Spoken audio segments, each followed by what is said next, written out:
Hello learners, welcome to Let's Code. You may write code that works perfectly but still get rejected in interviews and online judges. Why?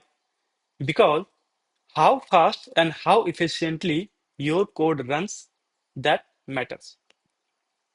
So today we are going to understand time and space complexity, not as formulas but as a way of thinking. So let's get started.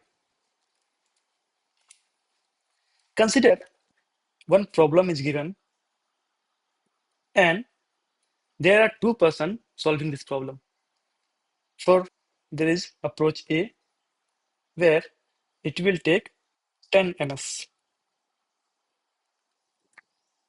Also, there is approach B which will take 10 minutes.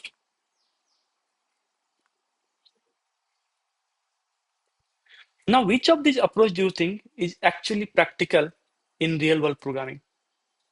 Obviously, the 10 ms, right? We will immediately reject the approach which will take 10 minutes to solve the same problem. Why? Because we already have a better approach, right? Now, let's say instead of both taking different time, let's say approach A will take 10 ms and approach B will also take 10 ms. But at the same time, approach A will also take some space, additional space, let's say an entire array of space, but it will not take any additional space. Now, if you think which of the approach is better, this one, right? Why? Because for the again same problem, one approach gives in the same time but with additional space. But the another approach just does in the same time and without any extra space. Similarly, there could be a third case where the same approach now is solving the problem in 10 ms plus some space, and approach B is taking 1 minute, 1 minute to solve. Now, which of the approach is better? Once again, approach A is better, and this is not considerable. Why? Now the time difference is huge. Although it is taking extra space, but we will trade space over time, right? We want the program to run faster, even it's taking small amount of space. When the program scales, when the input scales, even a slightly higher time complexity can give you a huge performance difference, right? That is why we will pick the first approach where we can trade the time by giving some additional space. Now, do such problems really exist in real world programming, or is it just a matter of discussion? The answer is yes. There are lots of problems. In fact, all the problems out there can have multiple scenarios and multiple approaches where one of the approach might be better than the other one, right? So we have to pick the best approach possible for us. So let's try to understand this thing with the help of one interesting problem sorting. Okay. So let's say you are given an array. Okay. 1, 5, 6, 8, 9, 0, 4, 3, 12. And you are asked to sort it. Now, there are multiple ways to sort one array, right? And one of the common approach or algorithm you might have heard in your studies is bubble sort. So there is one sorting called bubble sort. Now it can also be sorted. Now it can also be sorted using another sorting technique which any other developer might use, such as merge sort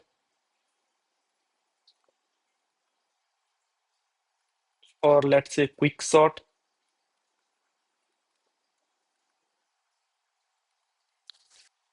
Now, we are not going to discuss these sorting techniques in today's lecture in detail, but just to give you an idea, to sort the array, bubble sort approach will use n square operations over the given input to sort it, whereas the second technique, the merge sort or quick sort approach, will perform n log n operations over the given input to sort this array, where n is the number of input elements. Which one will we pick? We will obviously pick the merge sort or the quick sort or the second approach, right? Which will take n log n. So let's name the first approach as approach A and the second approach as approach B. And let us try to understand how both these approaches will be performing when input size is gradually increased. So let's say initially we have n equal to 10. If you see for approach A and for approach B, for n equal to 10, since A will be doing n square operations, it will do around 100 operations for 10 numbers of elements. For the same 10 numbers of elements, B will be doing around 33 operations, because if you do n log n of 10, it will give around 33. Now, if you try to find the difference here, it's okay, right? It's not very much difference. Like, okay, it seems fine, 133, it's countable. So seems okay, right? Now let us try to increase the input n equal to 10,000. Okay. Now, if you see, since it will be doing n square operation again, it will become 10 to the power 8 operation. Whereas for the same input, approach B will be performing around 132 these many operations. So which one is better here? Again, approach A is better. Now, if you see here, the difference is huge, right? It's already not good. B is failing here. It's already starting to fail. Now let us try to increase the input once again. Now let's say n equal to 10 to the power 6. The input is 10 to the power 6. If you try with approach first one, approach A, it will give you 10 to the power 12 operation. But here it will give you around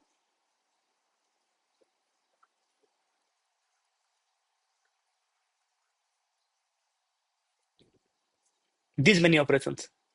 It's clearly visible that this amount of operation for input 10 to the power 6 is not possible, right, within a given time limit. So it's clearly visible that A will fail for very large input and B will succeed for such large input, right? That is why we will pick the approach which will be performing less number of operation for huge inputs, not for small inputs, right? Now let us try to understand this same input difference in the form of a graph. So let me just, so this is the comparison between the first approach, which is n square operation, versus the second approach, which is n log n operation. If you see at the starting, both are starting with the same pace, but when input size increases 10, 20, 30, 40, 50, you see the line for the n log n approach is remaining steady, but the graph for n square operation is already rising toward the top. So when this input will be around 10 to the power 12 or 10 to the power 6 or 10 to the power 8, it will become almost straight. So this graph clearly shows that approach A is far more better than approach B. So for a given graph, this is called y-axis and this is called x-axis.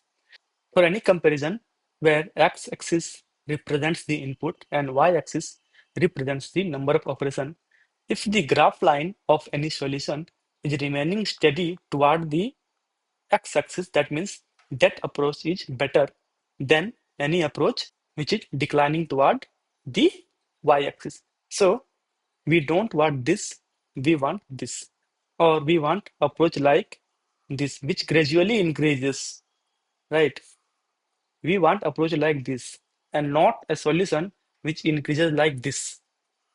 This means it will be doing a lot more operation than these approaches. So I hope this graph makes sense. We can also understand this by solving few problems. So let us try to solve one problem. This is a very famous problem known as finding prime number. So what this problem says, you are given a number n and you have to check whether this number is prime or not. Now, what is a prime number? So a number is prime if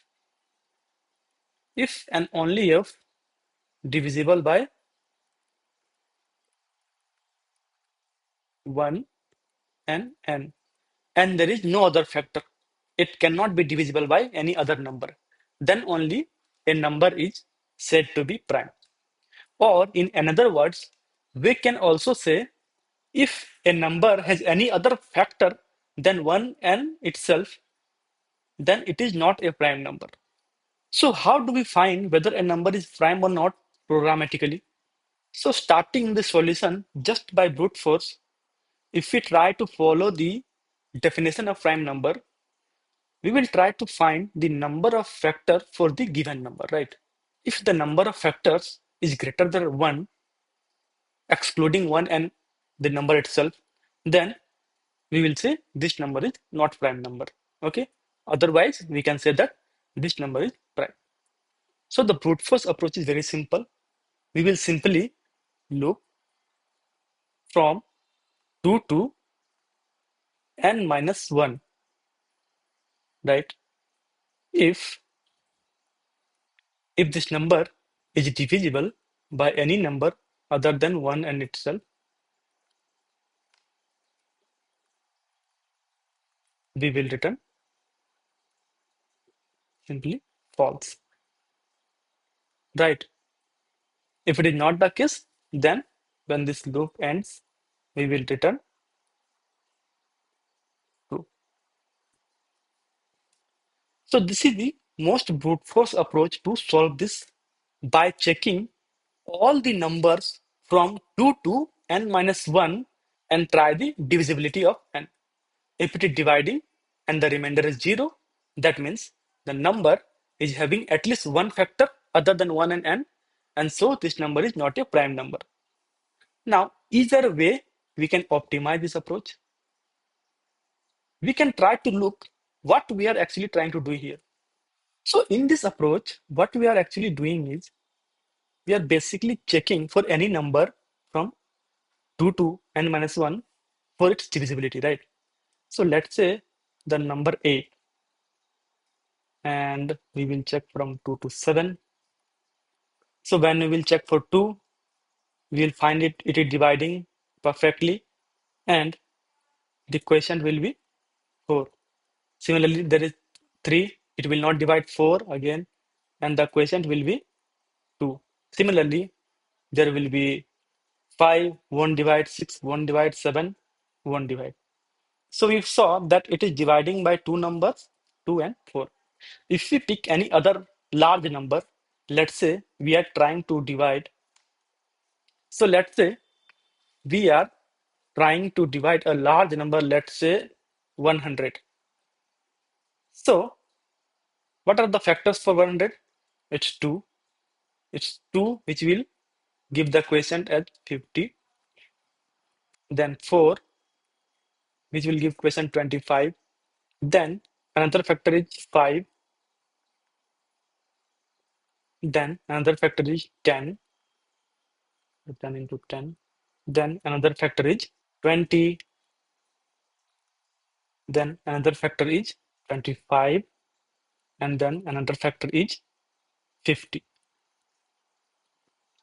Now, if you observe carefully, the factors are always occurring in pair, right?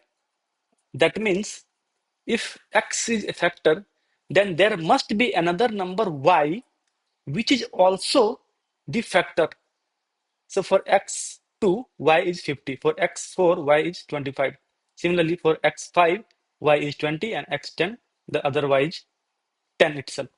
And also, once half of the pair is found, the next pair is basically the same with its inverse. So 10 into 10 again, 20 into 5, which is here. Then again 25 into 4, which is here. And then 50 into 2, which is here. Right? So instead of searching for the entire number from 2 to n minus 1, we can search till the one side factors, and we do not need to search for others because the other factor will be the quotient, right? Let us try to do the same for one more number and try to observe the pattern. Okay. So let's say now we have 75. So what are the factors for 75? So the factor for 75 are 3 into 25. Then we have 5 into 15. Then we have 15 into 5. And then we have 25 into 3. So the factors are 3, 5, 15, and 25. Here also, the factors are in pair. And once we have found half of the factors, the other factors are just the quotient of the first half of the factors, right? So what should we do just to search till here instead of searching the entire n, right? So what is this breaking point? Where should we break this loop? So for this number, the breaking point is pretty confusing, but for this number, it is clearly visible. The breaking point is nothing but root of the number itself. Why? Because if we do root of 100, this is nothing but 10 into 10, which will turn out to be 10, right? So instead of searching from 2 to n minus 1, we can just search till 10 for the number 100, and we can tell whether this number is a prime number or not. If the number has to have a factor, it will occur before root of 10. So we do not have to check the other part. We just have to check till here, and then we can terminate the loop. For 75 also, if we find the root of 75, it will come around something around 8.66 and some numbers. So root of 75 is enough till finding the first half of the factors, right? So that is the breaking point. We do not need to search for the entire number from 2 to n. We just need to search the root of n. So now we have observed this pattern, right? And we can apply this observation to our brute force solution here, and we can optimize it. So what will be the changes? Instead of searching for 2 to n minus 1, now our search will be loop till 2 to root of n. And the second part, which is this part will remain same, right? So in code, we will write something like for I equal to 2, I less than equal to, it should be less than equal to, not less than.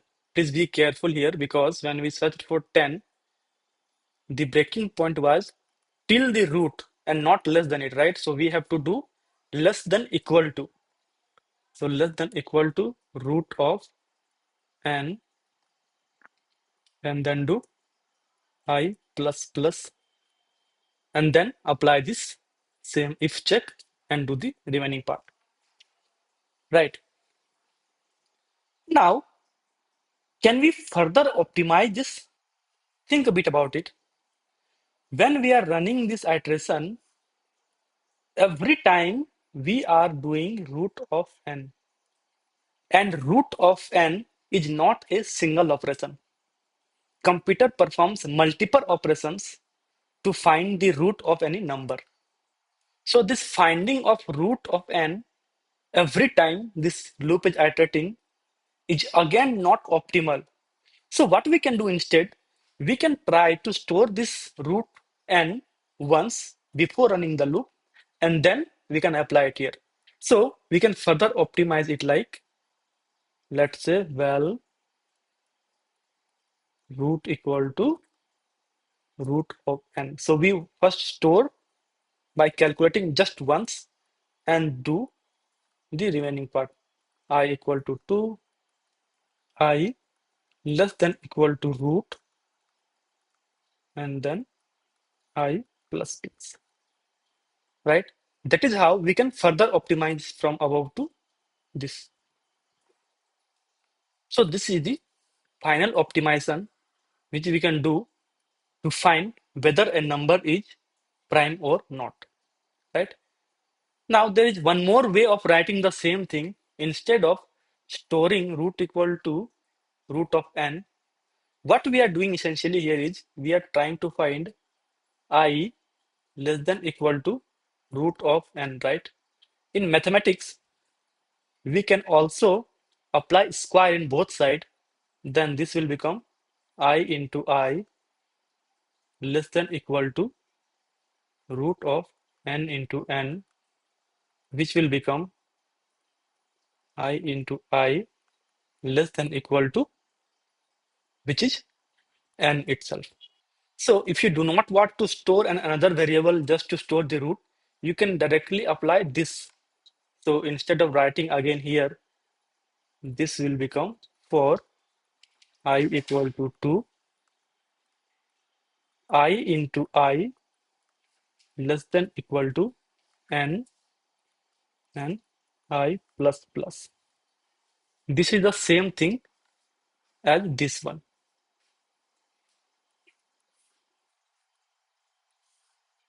Now let's come back to the brute force approach here and try to find how many operations it was performing initially. So initially, to check whether the number is prime or not, it was checking for the entire n numbers, right, from 2 to n minus 1. But in the optimized solution, it is just checking till the root. So if we have to say in brute force, it was doing n operations, but in the optimized version, it is just doing root of an operation. So which one is better now here? Obviously, root of n. Why root of n is better? Because it will do less number of operations than n. So let us try to understand how this is affecting when the input size increases. So once again, let's say n equal to 100. So when it is n and when it is root n, it will do 98 operations because 2 to n minus 1. And this will do around 10 operation, right? Again, when n equal to 10 to the power 6, it will do 999,998. These many operations, and root n will do just these many operations. If n equal to 10 to the power 12, again, this will do a huge amount of operations and so on. And this will just do 10 to the power 6 operations. So you see, with the input size growing, root of n is performing way much better than the number of n operation approach, right? So with this example, we learn how different approaches behave when the input size grows. And this is exactly what the time complexity analysis is.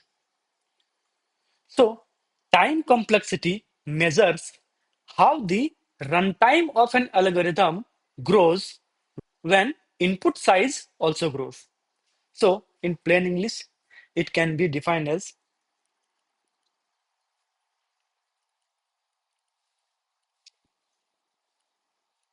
time complexity measures how runtime of an algorithm grows when input size grows. So in the definition, you will not find anything related to time. So we are not measuring time in seconds, right? We are measuring the number of operations, right? If the input doubles, how much work does my code do? That is what the time complexity analysis measures, right? Similarly, what is space complexity? Space complexity measures how much extra memory an algorithm uses as input grows. So when I am saying extra memory, that means like extra arrays, extra hash maps, or extra recursion stacks, which we'll learn later. Okay. Space complexity does not include the input which is given in the function call. Right? Input is excluded when we calculate the space complexity. Only the extra memory allocation which we are doing, only that is measured. Now, initially at the very beginning, we were discussing these three cases and we discussed about this last case, right?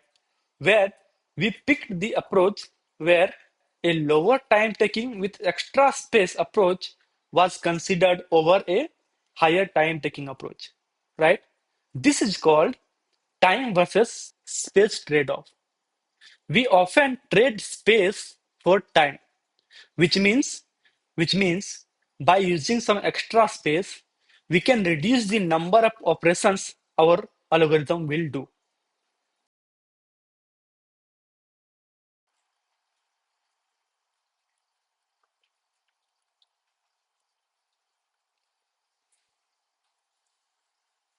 So we will use hash map or set for lookup.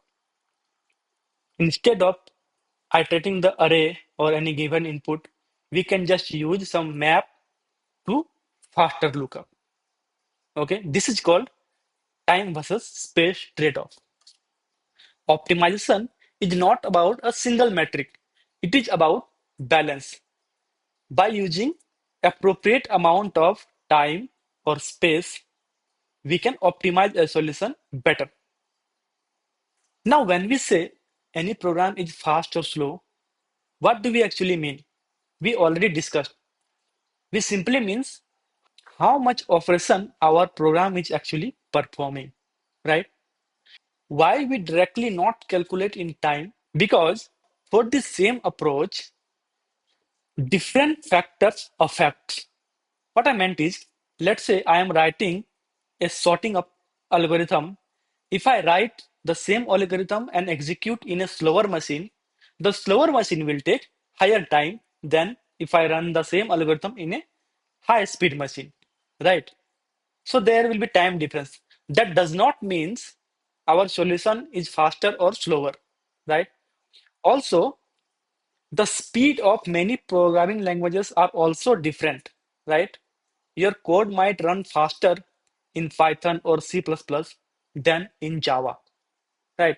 Your compiler optimization also affects the time taken by any algorithm. But in spite of these differences, any interview or competitive platform compares algorithms fairly. So if you write your approach in different programming language in any online programming platform, you will see it will give the same output and same time for different programming languages also. Because it does not judge your program by the time it takes, but by analyzing how does the algorithm grows as the input grows. And this is exactly what an asymptotic notation answers. How can we represent the complexity of our algorithm? To represent that, we use asymptotic notation. So an asymptotic analysis studies how algorithm behaves when input size become very large. Okay, so let us discuss asymptotic notation now.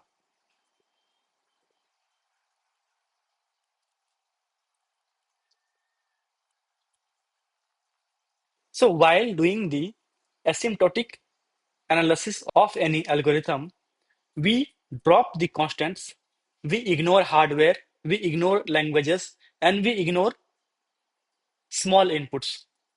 We focus on the growth rate of the algorithm and the dominant term. So in asymptotic notation, we drop the constants and small input, and and we will just focus on the dominating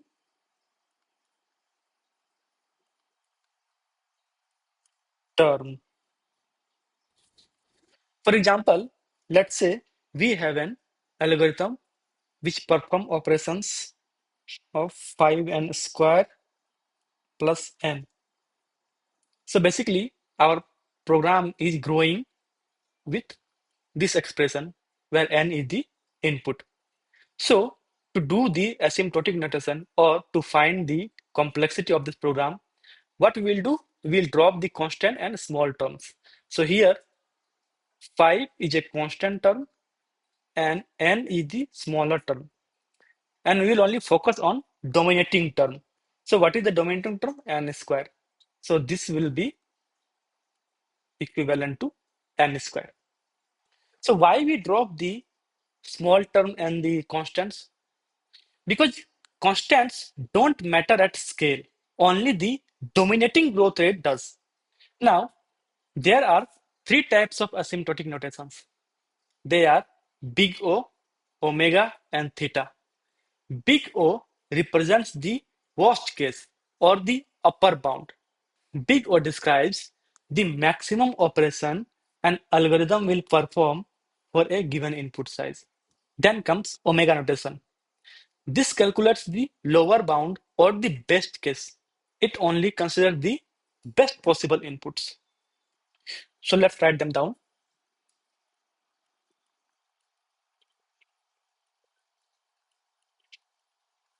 Big O. It calculates the worst time. Then we have omega or this symbol. This calculates the best time. That means it only takes the best possible input for a given algorithm. This is not considered in real time at all. Why? Because any online judge or any interviewer only cares about the worst time or the highest time, the worst case, right? The upper bound, not about the lower bound or the best time. So in programming, we never use this omega notation. Then the third one is theta, which calculates the average time.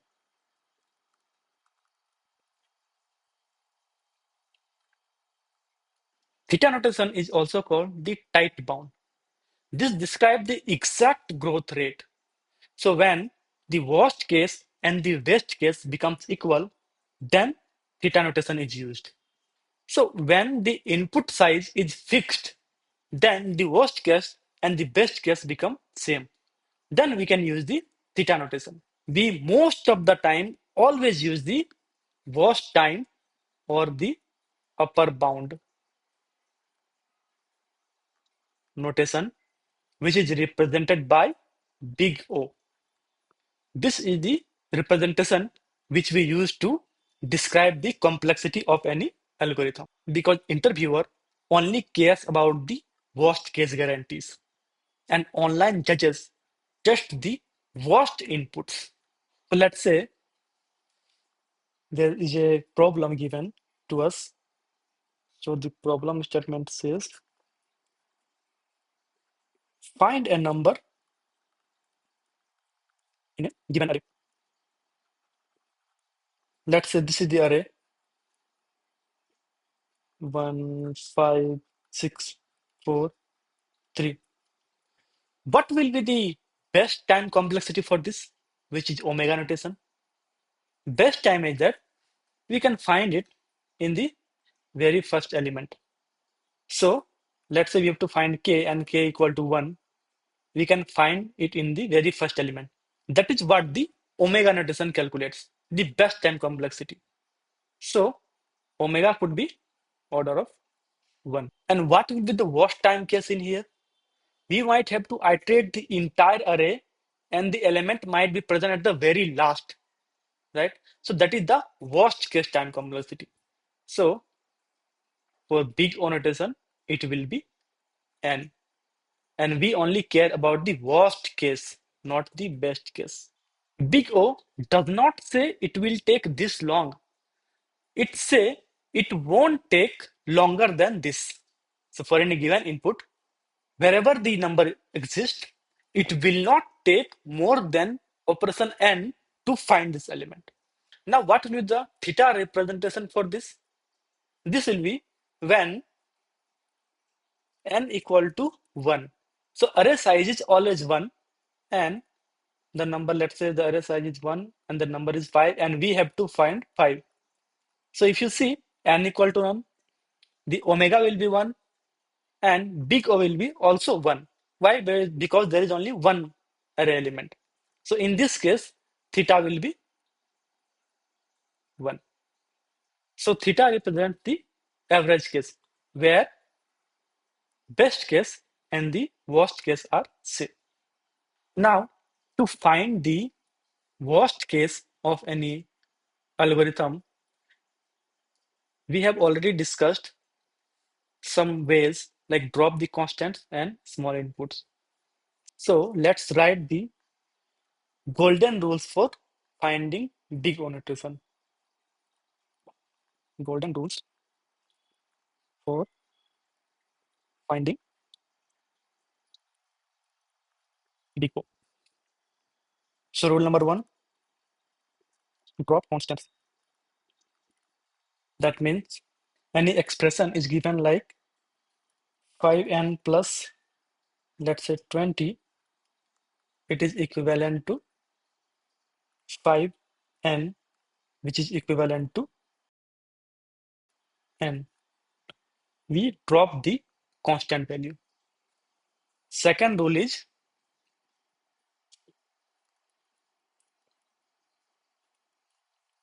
drop lower terms. So if the expression is like n squared plus n plus 6n, this is equivalent to big O of n squared. We will drop the lower terms. Third rule is nested loop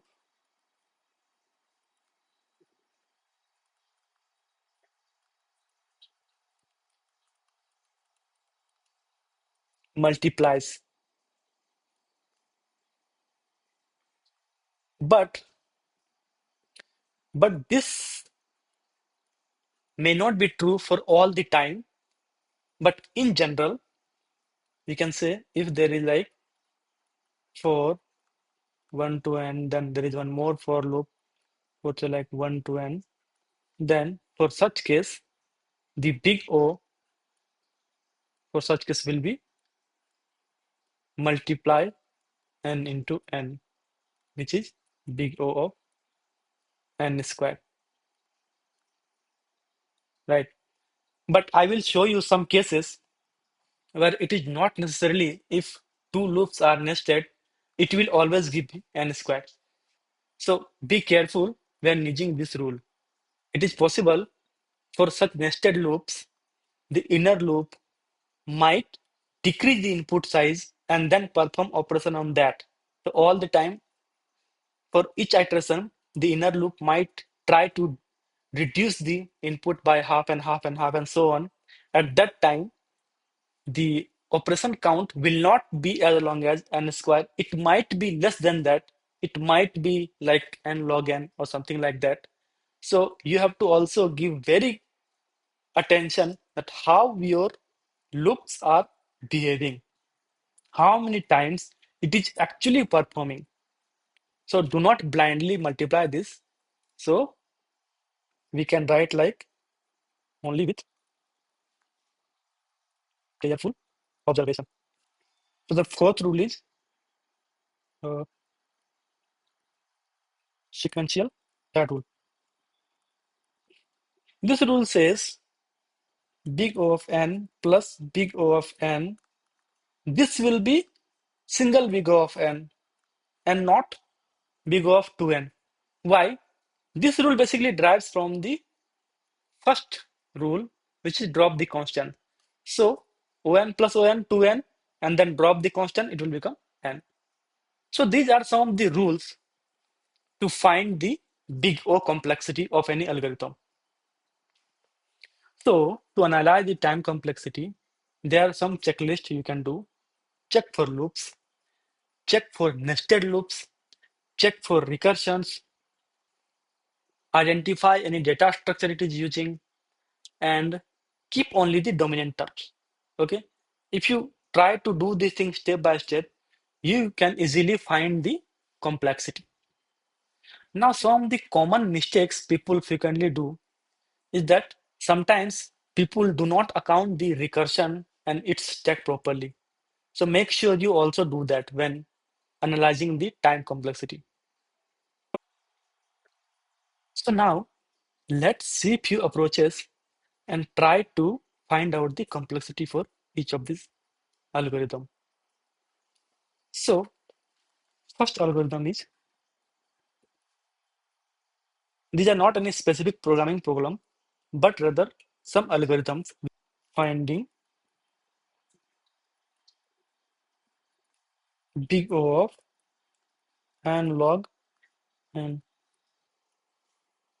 So how do you find whether any program is going to perform n log n operation?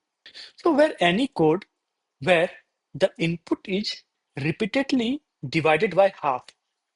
What I meant is, so let's say I equal to n, and your code has some function like while I is greater than 1, what we'll do, I equal to I by 2. So if you see, the loop isn't incrementing or decrementing by 1. It is shrinking the problem every time by half. The input is divided by half all the time. Such loops contribute to log n time. And when such loops are nested with another loop, for example, if let's say for I equal to 1 till n, and in j is equal to n, and while j is less than 1, j is equal to j by 2. So you see, this is a nested loop, but it will not give you an n squared time. This will give you an n log n time. Why? Because the inner loop, this loop, will not run for n operation. It will just run for log n operation. How? So let us understand how many operations this loop actually is performing. So let's say total operation equal to k. So let's say total k time which operation is performing. So let's say I equal to n. So in each operation, what I am doing? I am doing n by 2. Then again, I will do by 2. Then again, I will do by 2. So this is nothing but for k operation, I will be doing n by 2 to the power k. So if you see, we are performing this division until I is greater than 1. That means at the kth step, it must be less than equal to 1, right? So in the kth step, it must be less than equal to 1, then only we are stopping it. So if we solve it mathematically, what it will become? N less than equal to 2 to the power k. Take log base 2 on both sides. So it will become log 2 n less than equal to log 2 to the power k, which we can also write as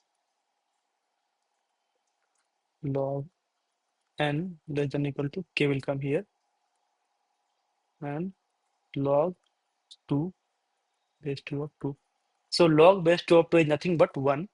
So we can write like log of n less than equal to k. Right. So you see, to perform k operation, it will take at max log of n time. So that is why we can say k is nothing but log base 2 of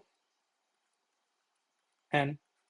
So this is how we derived that anywhere where we have such loops where the input is repeatedly being divided by 2, the complexity it will take is log n base 2. So that is why in problems like binary search, it takes log of n time to find an element in a sorted array.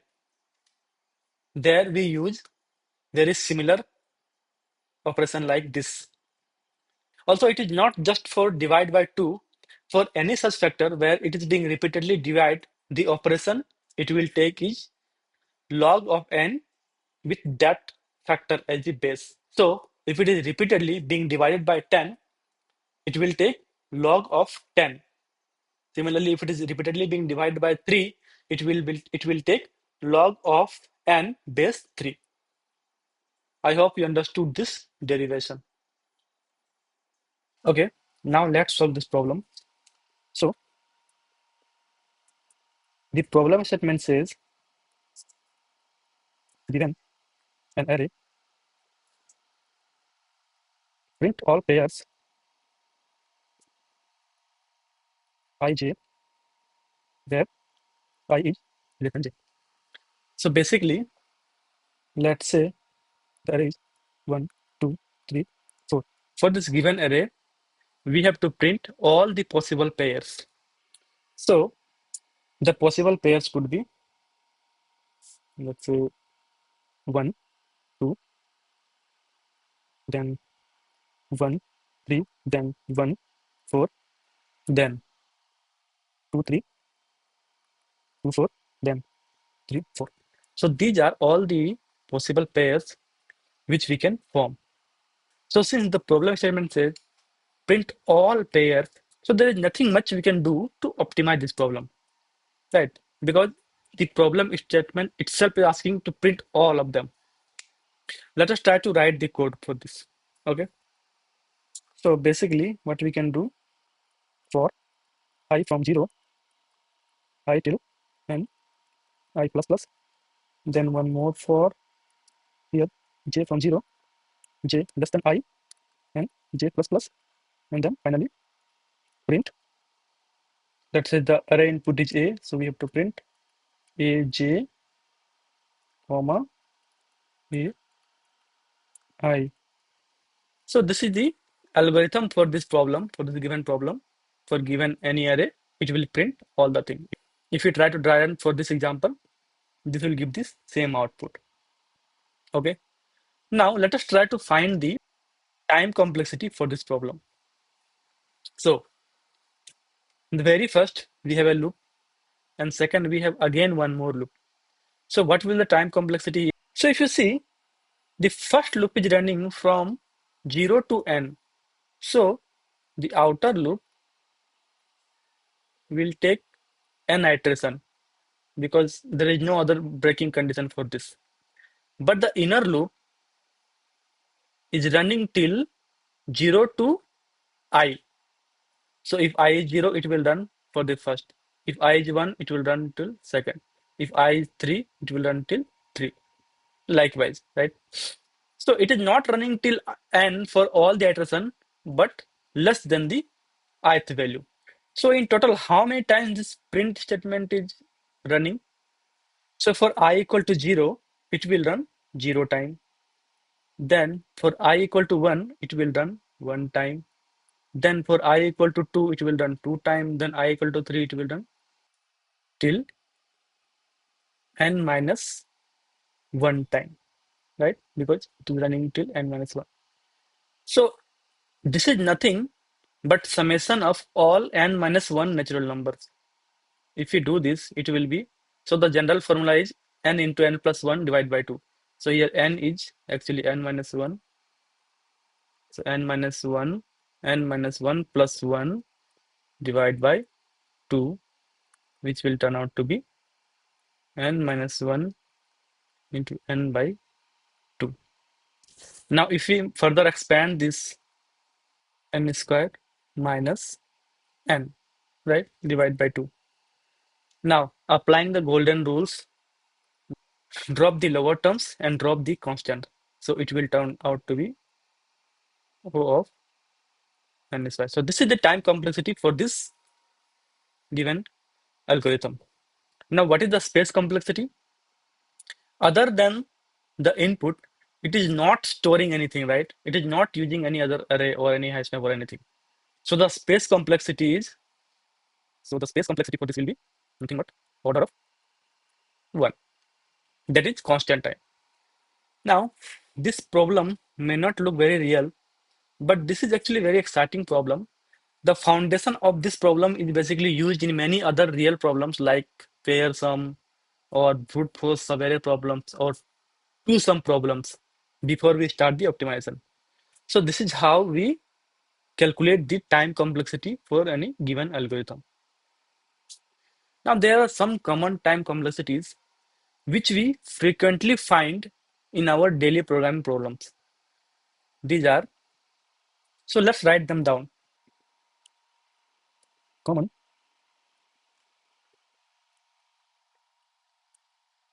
time complexities. The most common is order of 1. Now, when do we get such complexity? When we have to access something, let's say we are accessing array index, at that time, the time complexity it takes is order of 1. Second is order of log n. When do we get such time? Whenever we divide the input repeatedly by some constant factor. So some of the common examples for such time complexity is binary search.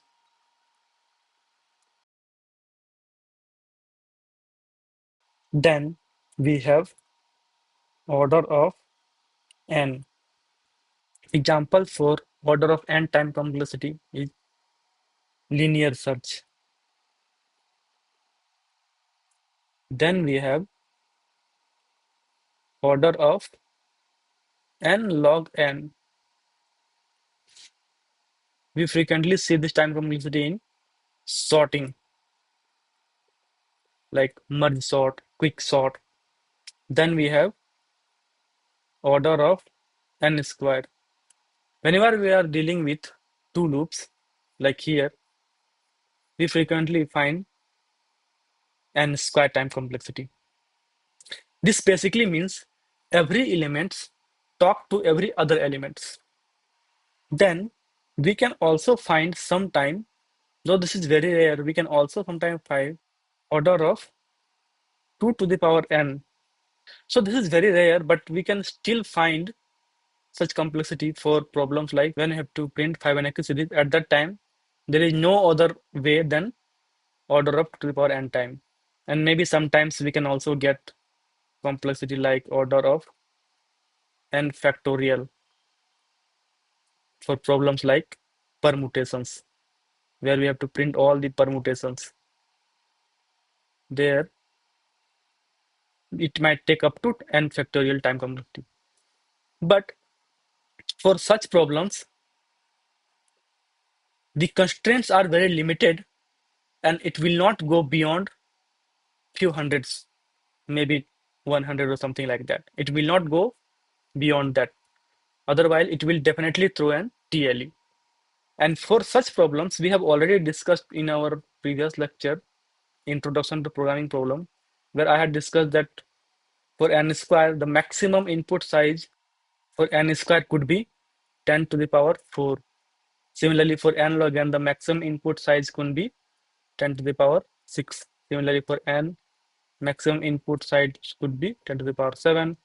For log n, it could be 10 to the power 7 plus. It could be more than this. For order of custom, it could be anything. Like it does not matter. When the time complexity is constant, input could be anything. No matter whatever be your array size, the operation will be some constant time. So it can take any number of input, right? So these are some of the common time complexities and their examples where they might be used and their corresponding maximum allowed input sizes. You can refer to this whenever you are solving any problem, and just by looking at the input constant, you can try to figure out that how optimal your program, your approach should be. Now let us try to compare how all these complexities grows when the input size grows. Let us try to understand with the same graph which we saw earlier. Okay, so graph for this will be something like this. So when the order is constant, the graph will be a straight line parallel to the input size. It will be always constant, no matter whatever with the input size. It will not go beyond this constant operation. Then we have order of log n, which you have already seen, right? It deviates from the base slightly, just a slight deviation. Then we have order of n. This will grow as fast as the input size. So if input size is 1, it will perform one operation. 2, then 2. 10 to the power 1, 10 to the power 1, 10 to the power 2, 10 to the power 2. So it will remain same. It will grow exactly same as the input size grows. Then we have n log n. It is almost parallel to the order of n graph, but slightly deviated towards the up.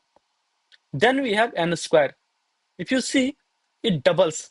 For any input size, the operation performed is doubled. So the graph for this n square is inclined more towards up. Now, if you see, for very small input,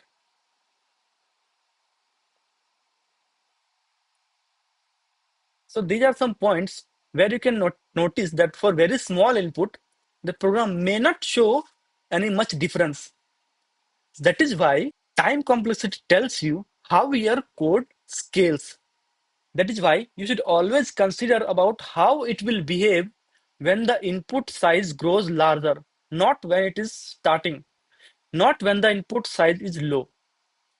So I hope you understood everything. If you have any doubt, you can write in the comment section. So time complexity tells you how your code scales. Space complexity tells you what it costs to scale.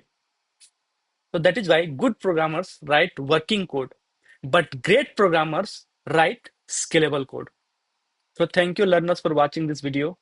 That is all for today's lecture. Thank you. See you in the next lecture.